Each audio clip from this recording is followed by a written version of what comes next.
అయ్యా, వారి మధ్య నువ్వు చేసిన మేలుకై ఉపకారములకై నీకు కృతజ్ఞతాస్తుతులు చెల్లించుకున్నామయ్యా.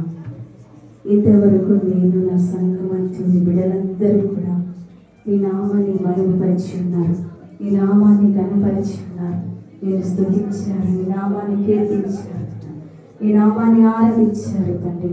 ఇంతవరకునైనా మీరు మా మధ్యలో ఉండినైనా అయా మీరు మహిమ పొందుకున్నందుకై నీకే స్తోత్రములైనా, నువ్వు ఘనపరచబడినందుకై నీకే స్తోత్రములైనా అయా, నీకే స్తోత్రములైనా అయా. స్తుతి